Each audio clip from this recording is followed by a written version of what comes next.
Hey everyone, so today I want to talk to you about Gnomeo and Juliet, which was released last year I think, but I've only finally just got around to seeing it. And I'd heard a lot of fantastic things about this. A lot of people I'd spoken to had said, oh yeah, one of the funniest films I've seen. And I kind of thought, alright, I'm going to go into this open-minded and hope for the best. It's very funny, it is very funny, but there are a few things which I guess were meant to be funny, but they weren't to me. But it is a family film. So what I like about this, before I go into any more detail, is the fact that there is humour in there. Not necessarily adult humour, but there are things in there that the more mature viewer, will find funny. And then there are things in there which your really younger children will enjoy as well. So that's fantastic. As the title kind of suggests, it's a garden gnome version of Romeo and Juliet. Where you have Romeo, who is a blue gnome, and Juliet, who is, the Romeo equivalent is the blue gnome, and Juliet is the red gnome. I think I've got the colours the right way, obviously being Gnomeo and Juliet. And they are star-crossed lovers, and they bump into each other and they fall in love with one another, and they realise that their love might be doomed because their families, who are in parallel gardens, will not let them see each other. And the story's kind of the same, but nothing at all. The basic principles of the stories are there, the feuding families, the violence, but it's not extreme violence, so it's fine for younger viewers.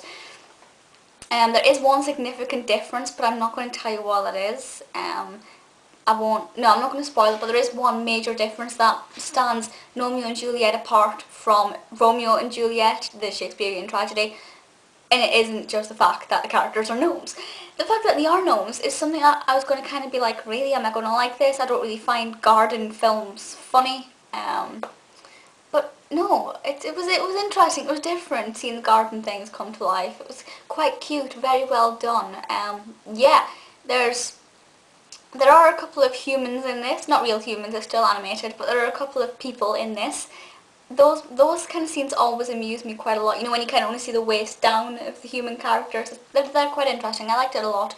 The script is great. My favourite character is Nanette. Nanette is a frog, a water frog, where she sprouts water out of her mouth, and she has the little water shoot as a tongue. It's absolutely hilarious. She really made this film something a little bit special for me. It does have a completely star-studded cast. I've written down some of them, not all of them. If you want to get the full names, go to IMDb. You'll be amazed at how many big names are in this.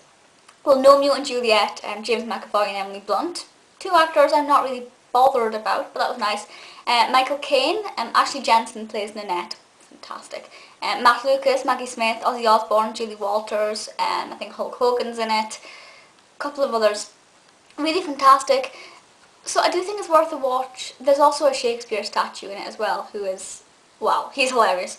I love him. I do like Shakespeare, so I do think if you're an adult, you'll find this more entertaining. If you are a fan of Shakespeare, or if you are a fan of Romeo and Juliet, or if you at least enjoy Romeo and Juliet, I imagine younger children, or just most children looking at today's education, most children won't really know what Romeo and Juliet is or who the characters are, so they won't really get a lot of the references.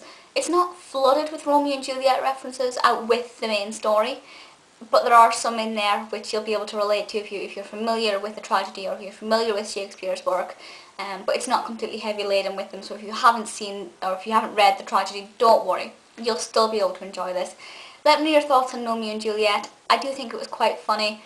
Would I watch it again? It would be background film. I think it wouldn't be one I'd sit down and watch again, eyes glued to the screen like I did. But it would be background, and it's quite entertaining, yes. Let me know your thoughts on this, and I will see you all next time. Bye!